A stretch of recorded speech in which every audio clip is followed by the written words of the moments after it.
13조 원. 현재의 10배를 내라고요? 미국이 한국에 던진 충격적인 방위비 요구. 전 세계가 또다시 한국이 고개를 숙일 거라고 예상했죠. 하지만 한국의 답은 예상을 뒤엎었습니다. 그럼 우리도 하나 요구하겠습니다. 핵폐기물 재활용 기술 권한을 달라고요. 그리고 전시작전 통제권 또한 한국에게 넘겨줄 걸 고려해야 할 겁니다. 워싱턴이 당황했습니다. 세계 언론들이 한국을 주목하기 시작했어요. 일본은 30년 전부터 가지고 있던 권한. 한국은 왜 아직도 못 받고 있을까요? 한국은 무슨 근거로 이런 당당한 요구를 할 수 있었을까요? 이야기 시작하기 전에 좋아요와 구독 버튼 가볍게 한번 눌러주시면 저 감동 이야기 서은비에게 정말 따뜻한 격려가 됩니다. 지금 어디에서 이 영상을 시청하고 계신지 아래 댓글에 나눠주세요. 13조요? 13조라고 하셨습니까? 미국이 한국에 요구한 방위비 분담금 무려 13조 원. 현재 1조 3천억 원의 10배에 달하는 액수였습니다. 25년간 전략정보국에서 한미동맹을 분석해온 제가 이런 수치를 듣게 될 줄은 꿈에도 몰랐거든요. 이건 협상이 아니라 최후 통첩이네요. 한미 정상회담을 앞두고 터진 이 소식은 워싱턴 전체를 뒤흔들고 있었죠. 언론들은 연일 한미동맹 위기설을 쏟아냈고 의회에서는 강경론과 온건론이 첨예하게 대립했습니다. 저는 리처드 밀러입니다. 영국 태생이지만 미국에서 30년을 살면서 동북아 전략을 전문으로 해왔죠. 특히 한국은 제게 특별한 의미가 있는 나라였습니다. 한강의 기적부터 K-팝 열풍까지 불가능을 가능으로 만드는 나라. 그런 한국이 이번엔 어떤 선택을 할지 궁금했습니다. 그런데 사흘 후 정말 충격적인 소식이 들려왔습니다. 한국 측에선 한미 원자력 협정 개정을 논의 테이블에 올리겠습니다. 한국 측의 뉴스에 회의실 안은 순식간에 술렁였습니다. 방위비 요구에 대한 한국의 답은 돈이 아니라 원자력이었던 겁니다. 핵을 만들 수 있는 그 원자력 말입니다. 원자력 협정 개정이요? 그게 무슨 의미인지 아십니까? 선임 애널리스트가 물었습니다. 대부분의 사람들에게 원자력 협정은 생소한 용어였죠. 하지만 저는 알고 있었습니다. 제가 전략회의에서 그 소문을 들었을 때 머릿속이 새하얘졌습니다. 한국이 요구하는 건 바로 핵폐기물, 즉 핵연료 재처리 권한이었거든요. 잠깐 재처리 권한이라니요? 그게 왜 미국 허락이 필요한 겁니까? 신입 애널리스트가 순진하게 물었습니다. 저는 깊은 숨을 쉬었죠. 이 문제의 뿌리를 설명하려면 50년 전으로 거슬러 올라가야 했습니다. 1974년 인도가 핵실험을 했을 때를 기억하세요? 저는 천천히 설명하기 시작했습니다. 그때 미국은 충격을 받았습니다. 평화적 원자력 기술이 핵무기로 전용된 거였거든요. 그래서 1978년 핵확산금지법을 만들었고 이후 모든 원자력 협정에는 재처리 금지 조항이 들어갔죠. 그럼 한국도 그때부터? 맞습니다. 1978년 한미 원자력 협정이 체결될 때 미국은 한국에게 선택을 강요했습니다. 우라늄 연료를 안정적으로 공급해주는 대신 재처리는 포기하라고 말이죠. 회의실이 조용해졌습니다. 모두가 그 의미를 이해하기 시작했거든요. 사용 후 핵연료에는 플루토늄이 들어있습니다. 이걸 재처리하면 다시 연료로 쓸 수도 있지만 핵무기 원료로도 사용할 수 있어요. 그래서 미국은 이 기술을 철저히 통제해왔던 겁니다. 그런데 일본은 어떻게 재처리 권한을 얻었나요? 한 동료가 핵심을 찔렀습니다. 1988년이었습니다. 일본은 미국을 설득했죠. 자신들의 기술력과 투명성을 보장하겠다고 말입니다. 그리고 성공했어요. 지금도 일본은 재처리를 통해 에너지 자립도를 높이고 있습니다. 그런데 한국은 달랐습니다. 같은 동맹국이면서도 40년 넘게 이 권한을 얻지 못했죠. 방위비 요구라는 평범한 외교 이슈 뒤에 한반도의 미래가 달린 카드가 숨어 있을 줄 누가 알았겠습니까? 한국의 상황은 정말 절박합니다. 저는 최근 받은 보고서를 펼쳤습니다. 고리 원전을 비롯해 월성, 울진 등 대부분의 원전이 2030년이 되면 핵연료 저장고가 완전히 포화됩니다. 재처리 권한 없이는 더 이상 원전을 가동할 수 없어요. 그럼 원전이 멈춘다는 뜻인가요? 한국전력의 30%를 담당하는 원전이 멈춘다면 그건 국가적 재앙이죠. 고리 원전의 저장고가 곧 포화된다니 이건 단순한 정책으로 끝날 문제가 아니었습니다. 한국 정부 관계자가 인터뷰에서 이렇게 말했답니다. 방위비 요구에 대응하기 위해 오랜 수건 사업인 원자력 협정 개정을 요청할 예정입니다. 경제적, 산업적 목적의 평화적 핵 이용권 확보가 목표입니다. 평화적 핵 이용권. 얼마나 신중하고 정교한 표현이었습니다. 한국은 핵무기를 말하는 게 아니라 기술 자립을 말하고 있었던 거죠. 이건 단순한 협상 카드가 아니네요. 선임 애널리스트가 중얼거렸습니다. 맞습니다. 한국은 생존을 위한 선택을 하고 있는 겁니다. 저는 한국의 원전 기술력을 떠올렸습니다. 세계 3위의 수출 경쟁력, 사우디와 UAE에 원전을 수출한 실력. 더 이상 기술 후진국이 아니었죠. 일본이 이미 권한을 확보했다는 사실은 저와 같은 외국인에게도 충격적인 국면이었습니다. 같은 동맹국인데 왜 차별이 있는 걸까요? 회의가 끝나고 저는 혼자 남아 생각에 잠겼습니다. 왜 지금일까요? 한국이 이 카드를 꺼낸 이유가 뭘까요? 단순한 외교적 타협 이상의 의미가 숨어 있었습니다. 그날 밤 저는 한국에 대해 다시 생각해 봤습니다. 세계 10위 경제대국, 세계 5위 군사강국, 원전 기술 세계 3위. 더 이상 보호받아야 할 나라가 아니라 함께 책임져야 할 파트너였죠.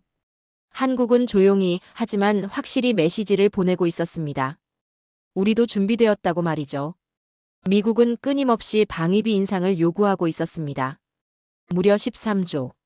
예전 같으면 바로 협상 테이블로 나왔을 한국이 이번에는 당당하게 요구하고 있었습니다. 놀랍게도 한미 원자력 협정 개정을 맞불 카드로 말이죠. 그날 밤 저는 잠을 이룰 수 없었습니다. 한국의 핵폐기물 재활용 기술 요구가 머릿속에서 맴돌았거든요. 근데 왜 일본은 되고 한국은 안 되는 걸까요? 다음 날 새벽, 저는 전략정보국 지하 자료실로 향했습니다. 1988년 미일 원자력 협정 개정 문서를 직접 확인해 보고 싶었죠. 문서를 읽어 내려가며 저는 충격을 받았습니다. 일본은 정말로 핵폐기물 재활용 권한을 얻었더군요. 그것도 30년이 넘는 장기간 동안 말입니다. 일본은 핵폐기물을 재활용해서 새로운 연료를 만들 수 있다. 하지만 한국은 아직도 미국의 허락을 받아야 한다. 저는 중얼거렸습니다. 같은 동맹국인데 왜 이런 차이가 있는 걸까요? 더 깊이 파고들기로 했습니다. 과거 국무부 회의록들을 하나씩 뒤져봤죠. 그러다가 2019년 한 비공개 회의 기록에서 충격적인 문장을 발견했습니다. 한국의 기술 독립 가능성은 장기적 관점에서 전략적 리스크로 평가된다. 문서에 적혀있던 단어 하나에 저는 전율을 느꼈습니다. 기술 독립은 곧 리스크라는 표현이었죠. 리스크라고? 저는 소리내어 말했습니다. 어떤 나라가 기술적으로 독립하는 게 왜 리스크가 되는 겁니까? 그건 발전이고 성장 아닌가요? 더 놀라운 건 그 다음 문장이었습니다. 기술 독립은 곧 정치적 독립을 의미하며 이는 미국 중심의 동맹 체계의 변화를 가져올 수 있다. 저는 의자에 깊숙이 몸을 맡겼습니다. 이건 단순한 기술 문제가 아니었어요. 정치적 통제의 문제였던 겁니다. 그럼 일본은 어떻게 설득했을까? 궁금해진 저는 1980년대 미일 협상 기록을 찾아봤습니다.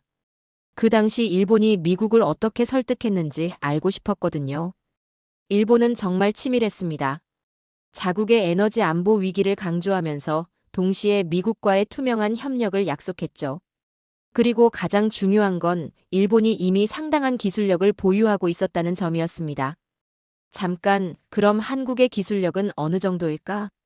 저는 한국의 기술력을 확인할 수 있는 최신 자료를 찾아봤습니다. 그리고 깜짝 놀랐죠. 한국의 원전 기술은 세계 5위, 수출 경쟁력은 3위였습니다. 2009년 UAE 바라카 원전 수주, 최근 사우디아라비아와의 원전 협력 논의까지. 한국은 이미 원전 수출 강국이 되어 있었어요. 이제 한국은 기술 후진국이 아니었구나. 저는 감탄했습니다. 언제부터인가 한국은 원전을 수입하는 나라에서 수출하는 나라로 바뀌어 있었던 겁니다. 1988년 일본이 받았던 권리를 한국은 아직도 받지 못하고 있다는 사실도 너무나도 충격적이었습니다. 더 조사해보니 한국의 원전 설계 자립률은 95% 이상이었습니다. 한국이 스스로 설계하고 건설할 수 있다는 뜻이죠. 기술적으로는 이미 일본을 뛰어넘은 수준이었어요. 그런데 그동안 협상의 기회가 많았을 텐데 왜 핵폐기물 재활용 기술은 허락받지 못하는 거지? 의문이 깊어갔습니다. 그러다가 또 다른 충격적인 문서를 발견했어요. 어느 기관에서 이를 두고 분석한 보고서였는데 제목부터 놀라웠죠. 한국 방위비 협상 전략과 원자력 기술 통제이었거든요. 방위비 협상을 통해 원자력 기술 통제를 유지한다. 그 문서에는 이런 내용이 적혀 있었습니다. 방위비 협상은 단순한 예산 문제가 아니라 한국의 기술 독립을 견제하는 전략적 도구로 활용 가능하다. 방위비 협상이 핵기술 통제를 위한 지렛대였다면 그건 협상이 아니라 강압입니다. 저는 화가 났습니다. 동맹이라는 이름으로 한쪽이 다른 쪽을 통제하려 한다면 그게 과연 진정한 동맹일까요? 저는 깨달았습니다. 한국은 단순히 핵폐기물 재활용 기술을 요구하는 게 아니었어요. 기술적 독립을 통해 진정한 동등한 동맹 관계를 만들려는 거였죠. 사우디와 UAE 원전 프로젝트 수주 성공 사례는 결코 우연이 아니었습니다. 한국은 이미 세계적 수준의 원전 기술을 보유하고 있었거든요. 한국이 이렇게까지 성장한 줄 몰랐다니. 저는 솔직히 인정했습니다. 제가 알고 있던 한국은 여전히 도움이 필요한 나라였는데 실제로는 이미 도움을 줄 수 있는 나라가 되어 있었던 거예요. 그날 오후 동료와 대화를 나누면서 제 생각을 정리해봤습니다. 존슨, 당신은 어떻게 생각해? 저는 옆자리 애널리스트에게 물었습니다. 한국이 원전 기술로 중동에 진출한 건 정말 대단하지. UAE 바라카 원전은 한국 기술의 결정체라고 할 수 있어. 그런데 왜 우리는 여전히 한국을 기술 강대국이라고 느끼지 않고 있는 걸까? 글쎄, 아마 습관적 사고 때문 아닐까? 한번 만들어진 인식은 쉽게 바뀌지 않으니까. 그 말이 맞았습니다. 미국은 여전히 1980년대 한국을 생각하고 있었어요. 하지만 현실의 한국은 전혀 달랐죠. 한국의 원전 수출 현황을 다시 들여다봤습니다. UAE에 이어 사우디아라비아, 체코까지 진출을 노리고 있었어요. 이건 단순한 건설 수주가 아니라 한국이 원전 기술 강국임을 증명하는 사례들이었습니다.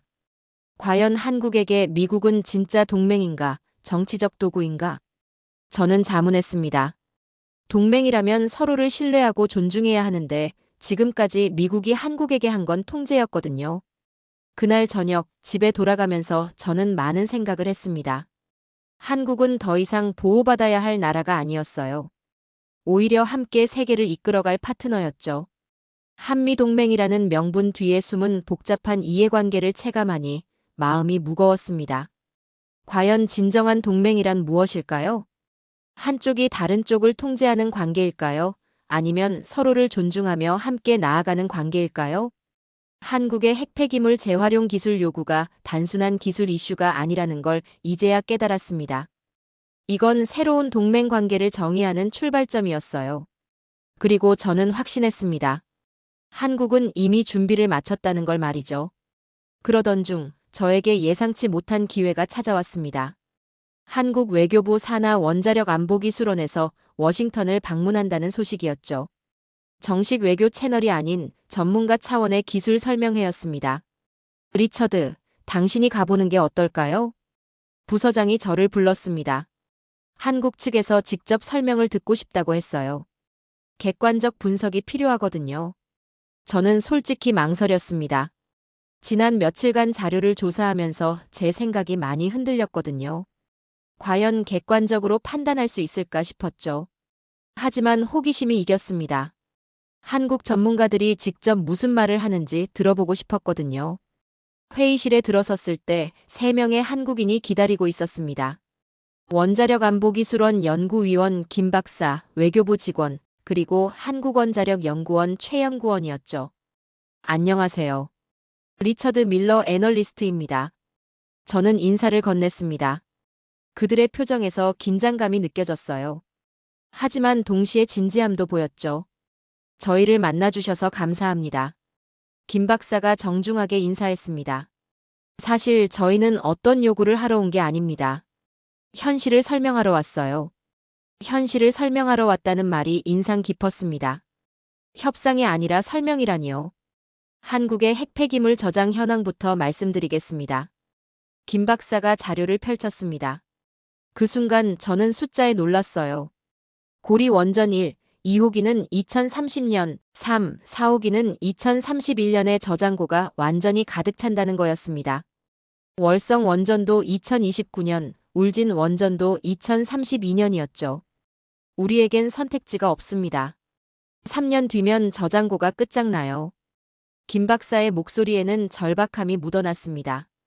그럼 저장고를 더 만들면 되는 거 아닌가요? 저는 단순하게 물었습니다. 그게 문제입니다. 이 과장이 대답했습니다. 저장고를 계속 늘릴 수는 없어요. 국토가 좁고 주민 반대도 심하거든요. 게다가 영구적 해결책도 아니고요. 그들은 진심으로 미래 세대의 안전을 걱정하고 있었습니다. 이건 정치적 계산이 아니라 기술자로서의 책임감이었어요. 그래서 핵폐기물 재활용 기술이 필요한 겁니다. 최 연구원이 설명을 이어갔습니다. 재활용하면 폐기물의 양을 10분의 1로 줄일 수 있어요. 그리고 줄어든 폐기물은 방사능이 훨씬 빨리 사라져요. 일본은 이미 하고 있는 기술이죠? 제가 물었습니다. 맞습니다. 일본은 1988년부터 이 권한을 갖고 있어요. 하지만 저희는 아직도 40년 전 협정에 묶여 있습니다. 김 박사의 말에서 억울함이 느껴졌습니다. 하지만 분노가 아니라 차분한 설명이었죠. 이건 기술 문제가 아니라 주권의 문제입니다. 이 과장이 단호하게 말했습니다. 저희는 이미 기술을 갖고 있어요. 파이로 프로세싱이라는 건식 재처리 기술을 15년 넘게 연구해 왔거든요. 저는 그 자리에서 정치가 아닌 기술의 언어를 들었습니다. 그들은 감정적으로 호소하는 게 아니라 데이터와 사실로 설명하고 있었어요. 실제 저장고 사진을 보여드릴게요. 최 연구원이 노트북을 열었습니다. 화면에 나타난 건 고리 원전 저장고 내부 모습이었죠. 실제로 저장고에 가까이 가봤을 때 공포감이 밀려왔습니다. 수많은 핵연료 다발들이 빼곡히 들어차 있었거든요. 마치 시한폭탄을 보는 것 같았어요. 2030년이면 이 공간이 완전히 가득 찹니다. 김 박사가 설명했습니다. 그럼 원전을 멈춰야겠죠. 한국전력의 30%가 사라지는 겁니다. 그 순간 저는 깨달았습니다. 이건 핵무기가 아니라 생존의 문제였구나. 저희가 요구하는 건 평화적 이용권입니다. 이 과장이 강조했습니다.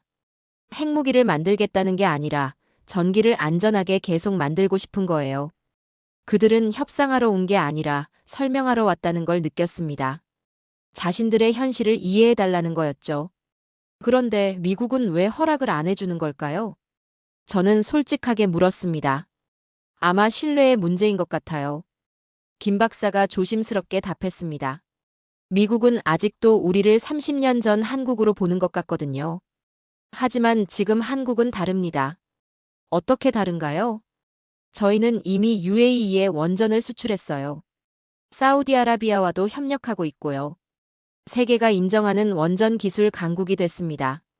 최 연구원이 자랑스럽게 말했습니다. 원전 설계 자립률이 95% 이상이에요. 이제 우리가 다른 나라를 도와주는 입장이거든요. 저는 한국의 성장에 감탄했습니다. 언제부터인가 한국은 도움을 받는 나라에서 도움을 주는 나라로 바뀌어 있었던 거예요.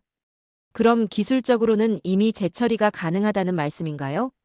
네, 파이로 프로세싱 기술은 이미 실험실 단계를 넘어섰어요. 상용화만 남은 상태죠. 김 박사가 확신 있게 답했습니다. 하지만 미국의 허락 없이는 실제로 적용할 수 없어요. 협정 때문이거든요. 그 순간 저는 아이러니를 느꼈습니다. 기술은 이미 준비되어 있는데 법적 허가가 없어서 못한다니요.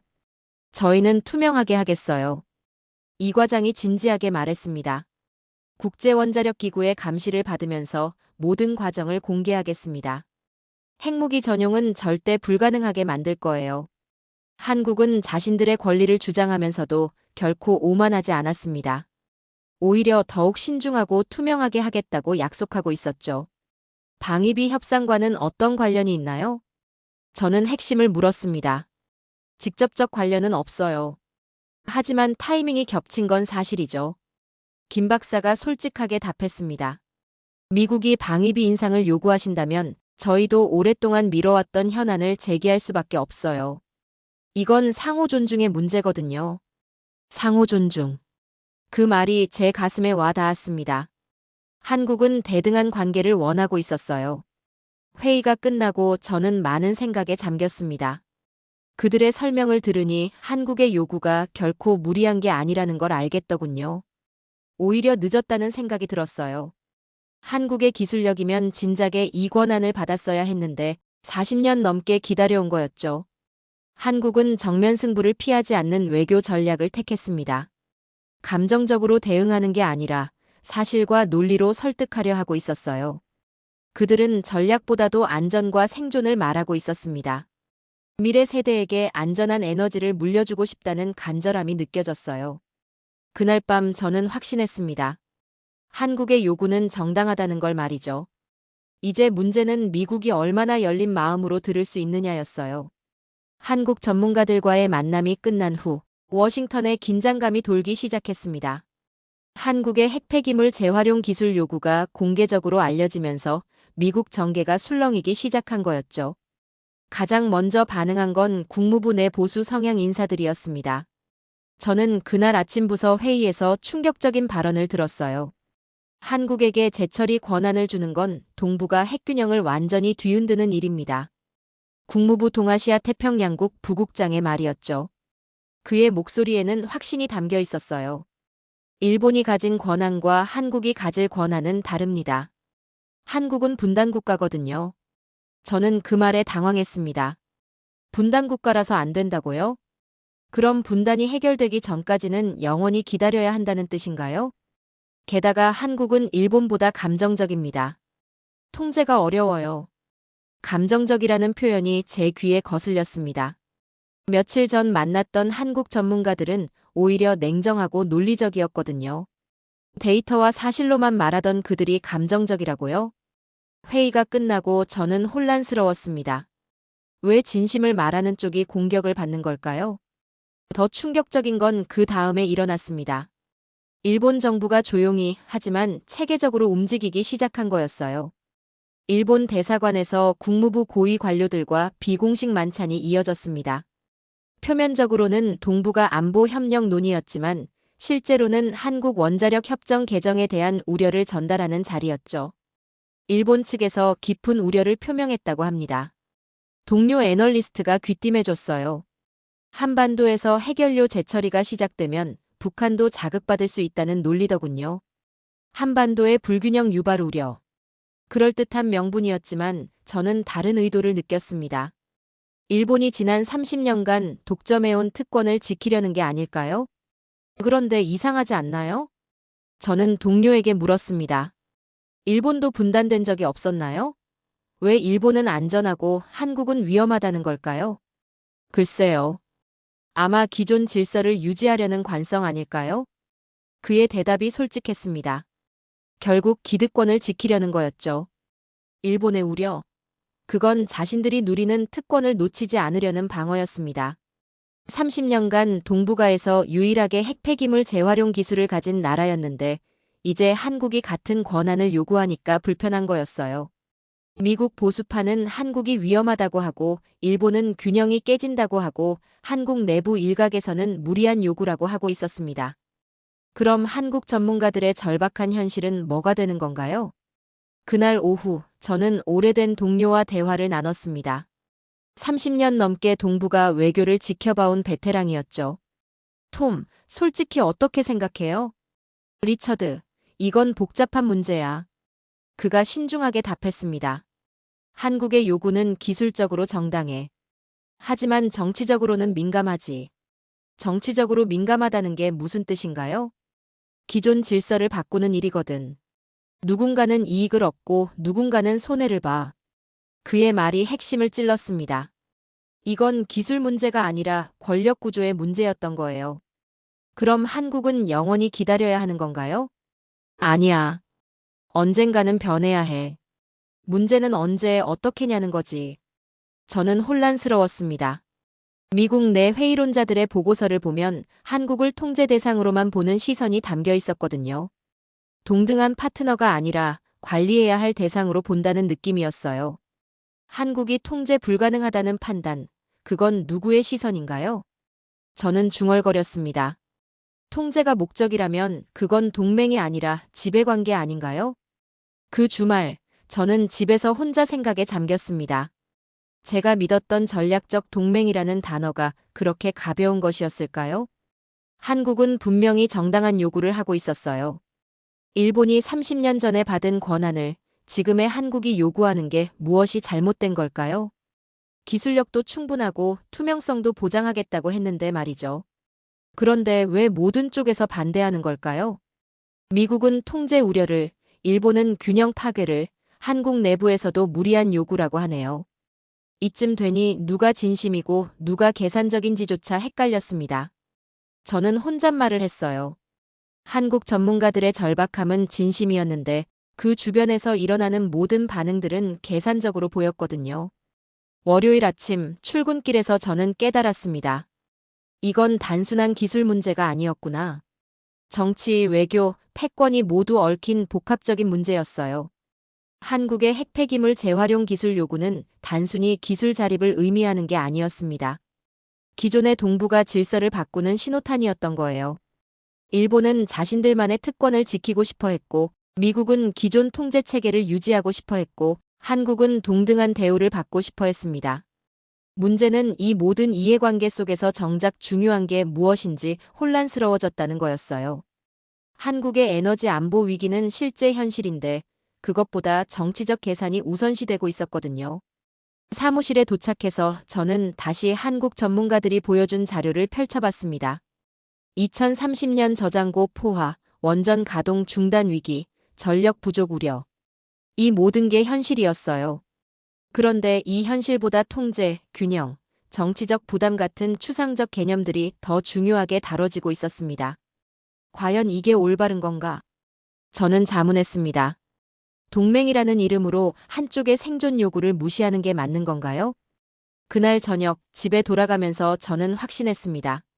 이 문제는 단순히 찬성하거나 반대할 사안이 아니라는 걸 말이죠. 동맹의 본질이 무엇인지 다시 생각해 봐야 할 시점이었어요. 한국은 진심으로 도움을 요청하고 있었는데 주변에서는 모두 자신들의 이익만 계산하고 있었습니다. 과연 이런 상황에서 진정한 해답을 찾을 수 있을까요? 혼란스러운 며칠을 보낸 후 저는 좀 더 객관적인 접근이 필요하다고 생각했습니다. 감정에 휘둘리지 말고 실제 데이터로 한국을 평가해보자는 마음이었죠. 그래서 한국의 군사력과 방산 기술에 대한 최신 자료를 찾아보기 시작했어요. 과연 한국이 핵폐기물 재활용 기술을 다룰 만한 역량을 갖춘 나라인지 확인하고 싶었거든요. 첫 번째로 접한 자료가 2024년 한국 국방백서였습니다. 그 안에서 놀라운 수치를 발견했어요. 한국의 방산 수출액이 140억 달러라고.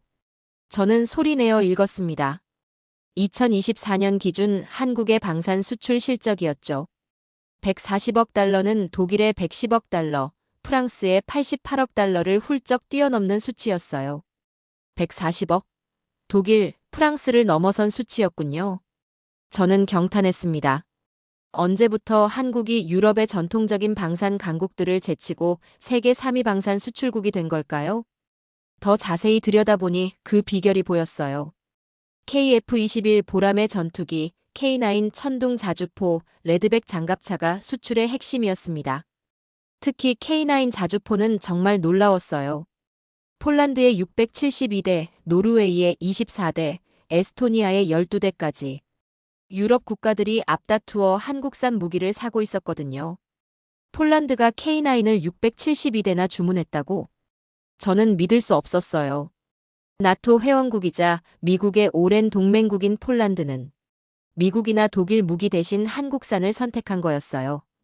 더 놀라운 건 KF-21 보라매였습니다. 한국이 독자 개발한 4.5세대 전투기인데 이미 인도네시아가 공동 개발에 참여하고 있었고 말레이시아와 태국도 도입을 검토 중이라고 했어요. 한국이 전투기까지 자체 개발해서 수출한다고? 제가 알고 있던 한국은 여전히 미국에서 F-35를 사오는 나라였는데 이제는 스스로 전투기를 만들어서 다른 나라에 파는 나라가 되어 있었던 거예요. 레드백 장갑차도 마찬가지였습니다. 호주가 자국의 차세대 보병 전투차로 선정했다는 소식이었죠. 호주는 미국, 영국과 함께 오커스 동맹을 맺은 나라인데 그런 나라가 한국산 장갑차를 선택한 겁니다. 제가 보던 한국은 전략 수요국이었지만 이제는 전략 수출국이었습니다. 더 충격적인 자료는 글로벌 파이어파워 군사력 순위였어요. 2024년 기준으로 한국이 세계 5위를 기록했다는 거였습니다. 세계 군사력 5위. 미국, 러시아, 중국, 인도 다음이라니. 예전에는 20위권에서 맴돌던 나라가 이제는 영국, 프랑스, 독일, 일본을 모두 제치고 5위까지 올라온 거였어요. 세부 지표를 보니 더욱 놀라웠습니다. 육군력 6위, 해군력 6위, 공군력 8위. 모든 분야에서 세계 10위 안에 들어 있었어요. 특히 탄약 생산 능력은 압도적이었습니다. 155mm 포탄을 연간 80만 발 생산할 수 있다는 거였어요. 이는 미국의 연간 생산량보다도 많은 수치였죠. 한국이 미국보다 포탄을 더 많이 만든다고? 저는 깜짝 놀랐어요. 우크라이나 전쟁으로 포탄 부족에 시달리던 서방 국가들이 한국에 포탄을 주문하는 이유를 알겠더군요. 그날 오후 동료와 이 자료들을 놓고 대화를 나눴습니다. 존슨, 이 수치들 봤어요? 저는 자료를 보여주며 물었어요. 한국이 이 정도 수준이었나요? 놀랍네요. 특히 방산 수출 140억 달러는 정말 대단해요. 그가 감탄했습니다.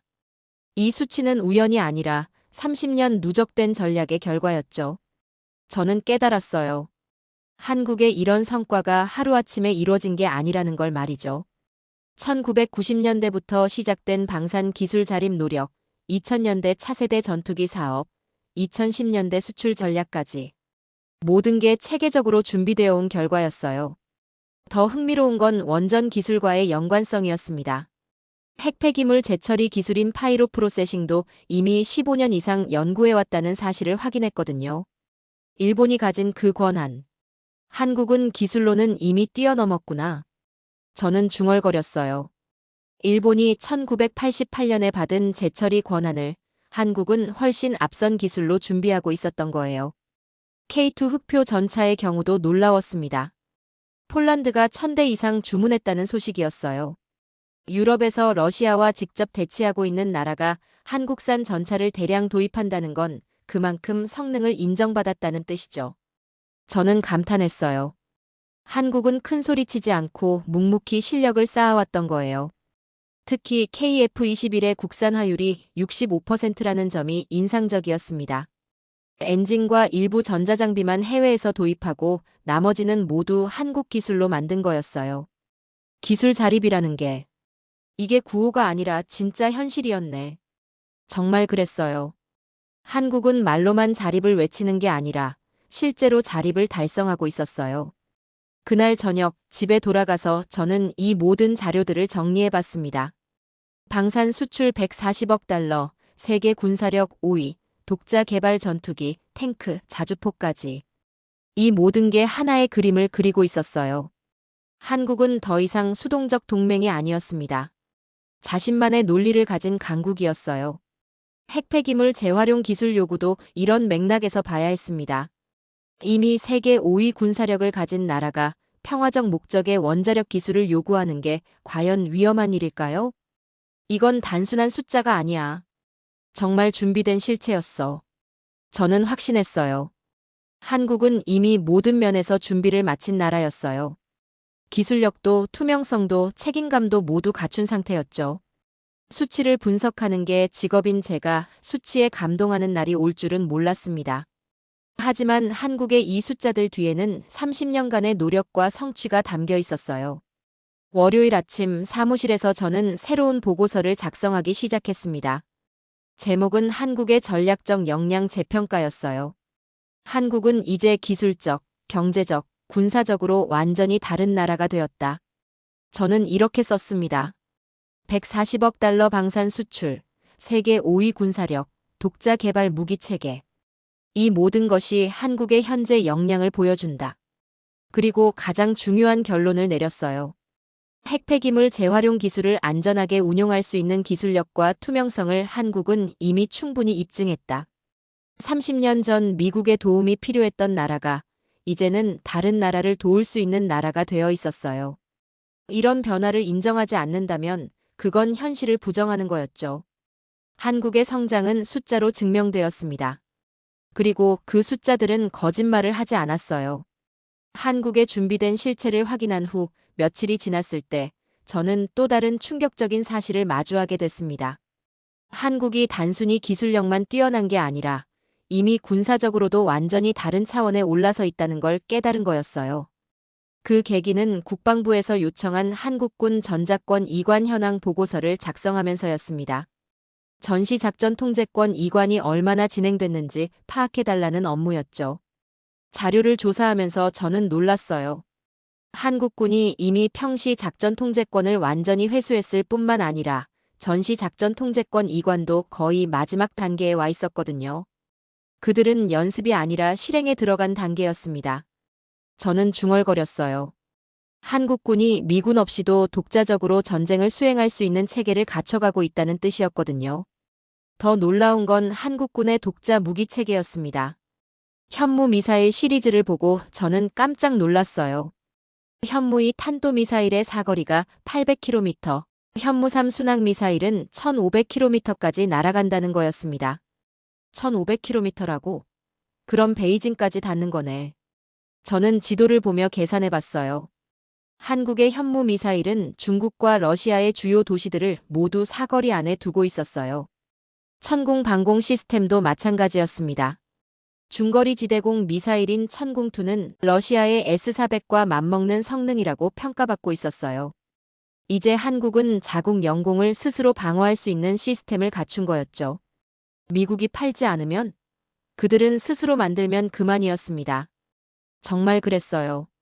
한국은 이미 미국의 무기 공급에 의존하지 않는 체계를 구축하고 있었어요. 해성 대한미사일도 인상적이었습니다. 사거리 400km에 달하는 이 미사일은 한국 주변 해역의 모든 적함을 타격할 수 있었어요. 중국의 항모 전단이 와도 충분히 대응할 수 있는 수준이었죠. 가장 놀라운 건 한국의 정찰 위성이었어요. 아리랑 위성 시리즈와 최근 발사한 군 정찰 위성들로 한국은 이제 자체 정보 수집 능력을 갖췄다는 거였습니다. 독자적 정보 수집, 독자적 타격, 독자적 방어. 저는 한국군의 변화를 정리해봤어요. 이제 한국은 미군의 도움 없이도 전쟁을 수행할 수 있는 나라가 되어 있었어요. 그날 오후 국방부와 CIA 간의 회의에 참석할 기회가 있었습니다.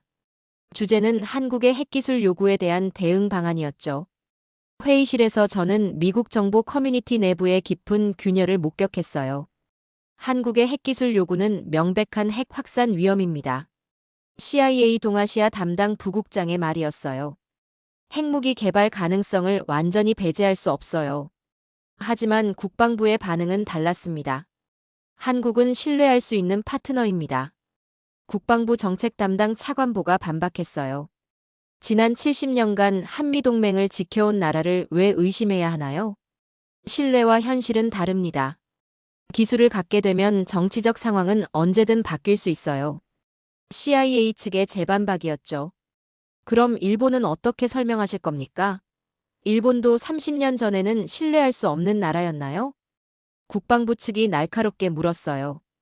회의실이 조용해졌습니다. 저는 이 논쟁을 들으며 복잡한 심경이었어요. CIA는 경고했고 국방부는 믿으라 했습니다. 누구의 말을 믿어야 할까요? 협상이 아니라 재설정이 시작된 것일지도 모른다는 불안감이 들었습니다. 저는 회의가 끝난 후 혼자 중얼거렸어요. 한미동맹의 전제 자체가 흔들리고 있다는 느낌이었거든요. 그 주말, 저는 한국의 변화를 종합적으로 정리해봤습니다. 방산 수출 140억 달러, 세계 군사력 5위, 독자 개발 무기 체계, 전작권 이관 추진, 자체 정찰 능력까지. 한국은 단순한 동맹이 아니라 전략적 독립을 향해 가고 있었습니다. 이제 한국은 미국의 보호를 받는 나라가 아니라 스스로를 보호할 수 있는 나라가 되어 있었어요. 문제는 미국이 이런 변화를 받아들일 준비가 되어 있느냐는 거였죠. 지금까지 미국은 한국을 통제 가능한 파트너로 봐왔는데 이제는 자율성을 가진 동맹국이 된 거예요. 자율성을 가진 동맹을 과연 미국이 환영할까? 저는 자문했어요. 미국의 입장에서 보면 불안할 수밖에 없겠죠. 지금까지는 한국이 어떤 결정을 내릴지 예측 가능했는데 이제는 한국 나름의 판단을 할 수 있게 됐으니까요. 월요일 아침 출근해서 저는 동료와 이 문제를 논의했습니다. 톰, 한국의 전작권 이관을 어떻게 봐요? 복잡한 문제죠.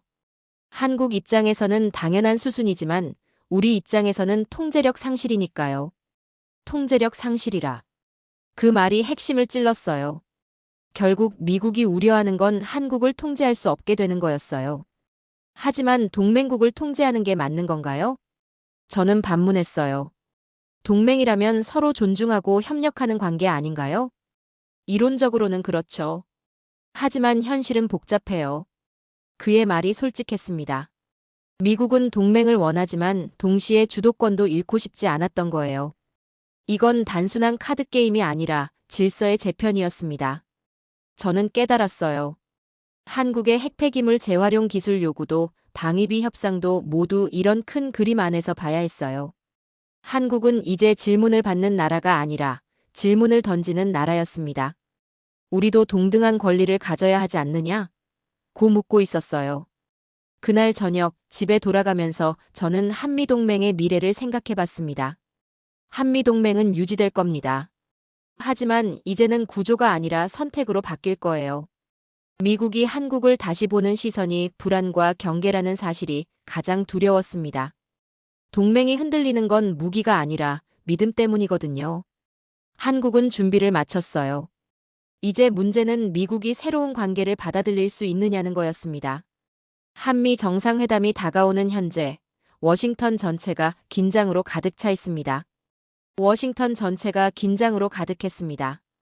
그런 와중에 정부 내부에서 묘한 소문이 돌기 시작했어요. 한국과 미국 대표단이 어젯밤 비공식적으로 만났다더군요. 동료가 조심스럽게 귀띔해줬어요.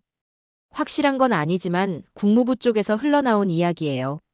협정 개정과 방위비 문제를 사전에 조율하고 있다는. 공식 발표는 없었지만 워싱턴의 외교가에서는 이미 모두가 알고 있는 공공연한 비밀이었죠.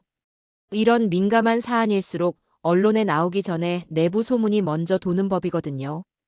결정은 내일이지만 결투는 이미 오늘 밤 시작된 것 같네요. 저는 중얼거렸어요. 정상회담장 밖에서 진짜 협상이 벌어지고 있다는 느낌이었거든요. 그날 밤 늦게 저는 부서에서 야근을 하고 있었습니다. 갑자기 동료가 놀라운 자료를 들고 왔어요. 리처드, 이거 봐야 할 것 같은데. 그가 건넨 건 국방부 내부 분석 보고서였습니다. 제목이 한국 방위비 분담금 요구의 적정성 검토였어요. 뭔가 문제가 있나요? 저는 물었어요. 직접 보세요. 충격적인 내용이에요. 보고서를 펼쳐본 순간 저는 경악했습니다.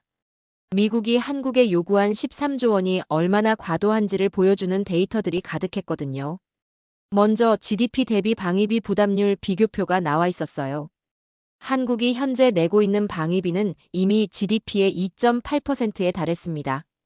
이는 나토 권장 기준인 2%를 훨씬 넘는 수치였어요. 2.8%라고? 독일은 얼마나 내는데? 저는 놀라며 다른 나라 수치를 확인했어요. 독일 1.5%, 일본 1.3%, 이탈리아 1.4%. 한국이 다른 주요 동맹국들보다 훨씬 많이 내고 있었던 거예요. 더 충격적인 건 절대 금액 비교였습니다.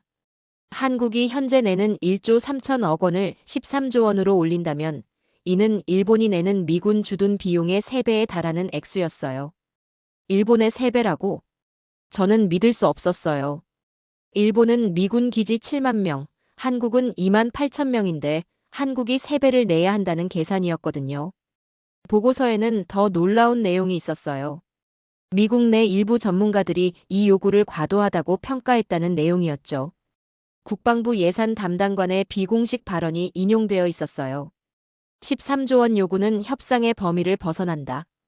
이는 협상이 아니라 강요에 가깝다. 미국 내부에서도 무리한 요구라는 목소리가 나오고 있었던 거예요. 더욱 놀라운 건 국방부와 국무부 간의 입장 차이였습니다. 국무부는 13조 원 요구를 밀어붙이고 있었지만 국방부는 내부적으로 우려를 표하고 있었어요. 이런 과도한 요구는 동맹 관계에 해가 될 수 있다. 국방부 정책기획차관보의 발언이었죠. 미국 내부에서도 균열이 일어나고 있었던 거예요. 이건 우리가 잘못 생각하고 있었구나.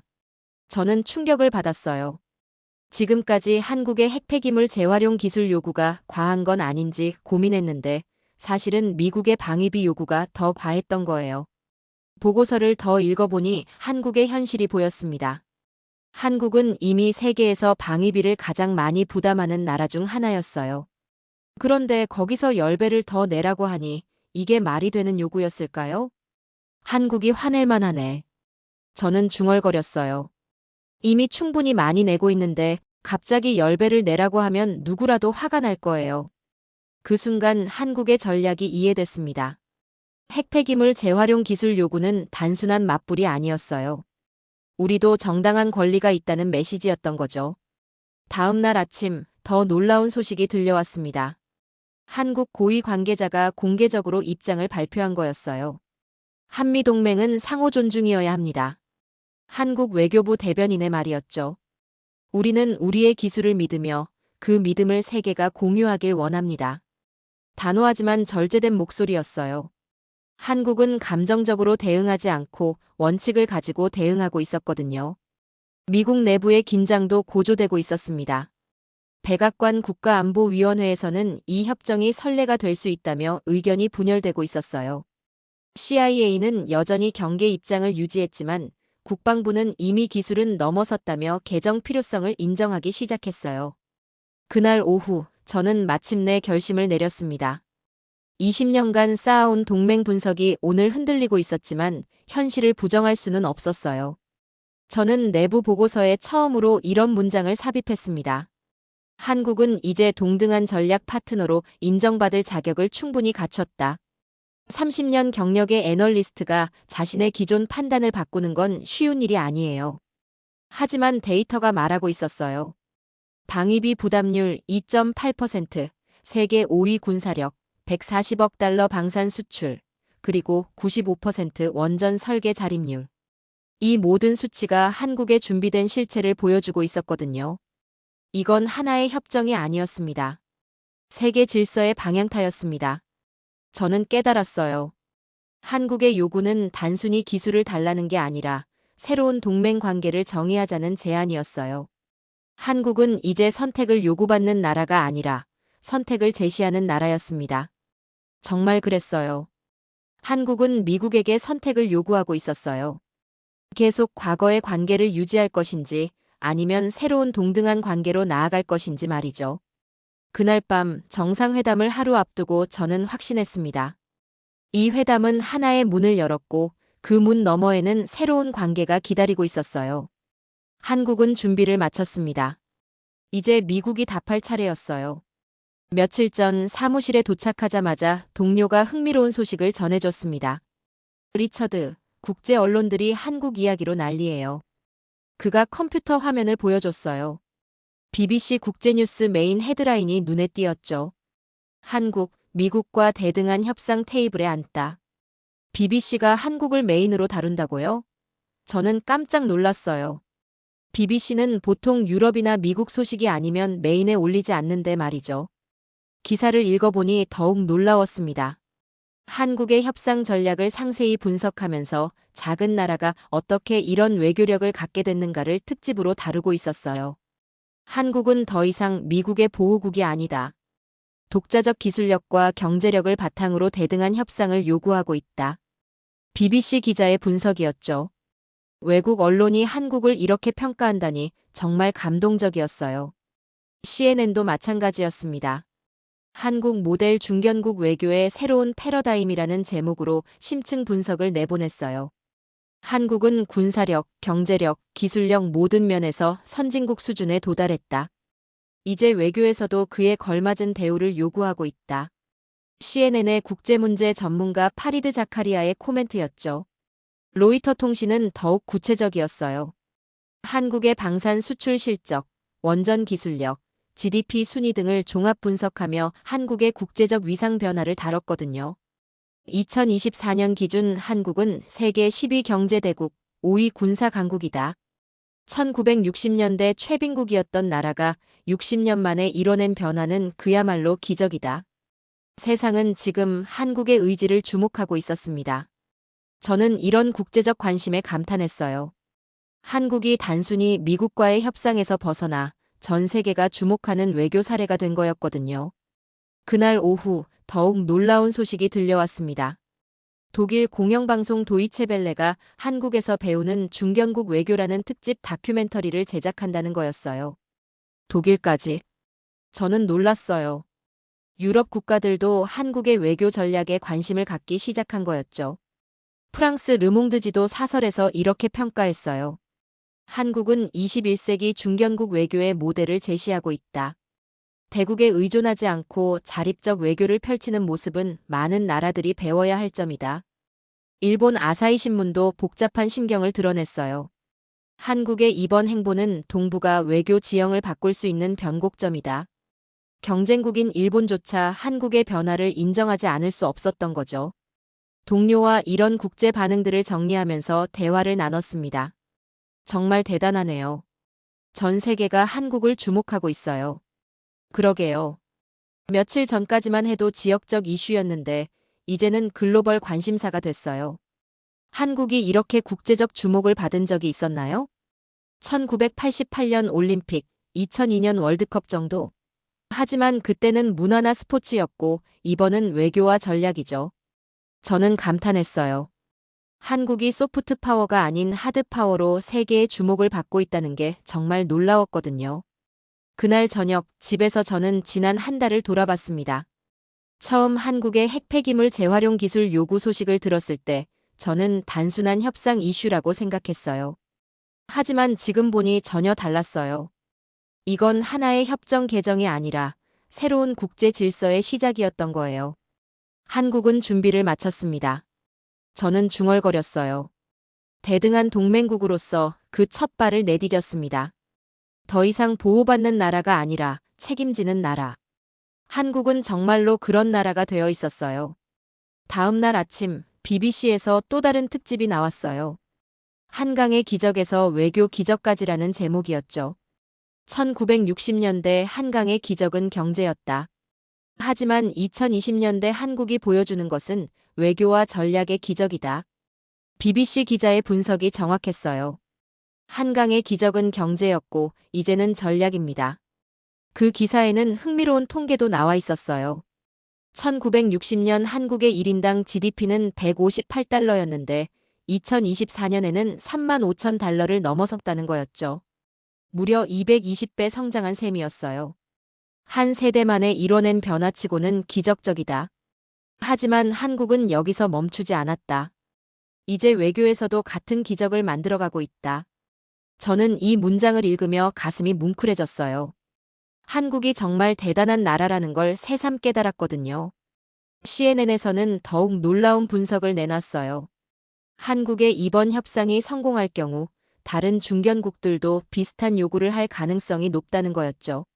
한국이 길을 열면 브라질, 터키, 인도네시아 같은 나라들도 따라갈 것이다. 이는 미국 중심의 기존 질서의 변화를 가져올 수 있다. 이것은 흐름의 변화, 시대의 전환점이었습니다. 원자력 협정 개정이 성공하든 실패하든 한국은 다시 돌아가지 않을 거였어요. 이미 너무 많은 걸 보여줬거든요. 그날 오후 워싱턴의 한 싱크탱크에서 긴급 세미나가 열렸어요. 주제는 한국 사례가 국제 질서에 미치는 영향이었죠. 저도 참석했는데 참석자들의 반응이 흥미로웠어요. 이건 단지 한국이 원하는 게 아닙니다. 한 전문가가 말했어요. 세계가 필요한 구조입니다. 21세기에는 더 많은 나라들이 한국처럼 행동할 겁니다. 새로운 외교 패러다임의 중심에 한국이 자리 잡기 시작했다는 평가였죠. 하버드 대학의 조세프 나이 교수도 비슷한 견해를 밝혔어요. 한국은 중견국이 어떻게 스마트 파워를 발휘할 수 있는지 보여주는 모범 사례다. 저는 이런 평가들을 들으며 뿌듯했어요. 제가 30년간 지켜본 한국이 드디어 세계적 인정을 받고 있었거든요. 정상회담을 하루 앞둔 금요일 저녁, 저는 마지막 보고서를 작성했습니다. 제목은 한국 새로운 외교 강국의 탄생이었어요. 한국은 더 이상 수동적 동맹이 아닙니다. 저는 이렇게 썼어요. 자신만의 논리를 가진 강국이 되었고 세계가 그것을 인정하기 시작했습니다. 한국은 스스로를 증명했고 이제 세계가 그것을 목격하고 있었어요. 작은 나라가 큰 꿈을 꾸고 그 꿈을 현실로 만드는 모습을 전 세계가 지켜보고 있었죠. 내일 있을 정상회담이 어떤 결과를 낼지는 모르겠어요. 하지만 한 가지는 확실했어요. 한국은 이미 자신들이 원하던 것을 얻었다는 거예요. 세계의 인정. 그것이 바로 한국이 진짜 원했던 거였을지도 몰라요. 한때 보호받아야 할 나라였던 한국이 이제는 세계가 주목하는 외교 강국으로 성장한 모습. 그리고 전 세계 언론이 한국을 새로운 중견국 외교의 모델로 평가하는 현실까지. 한국은 정말로 더 이상 작은 나라가 아닙니다. 당당하게 자신의 목소리를 내며 세계와 어깨를 나란히 하는 진정한 강국이 되었죠.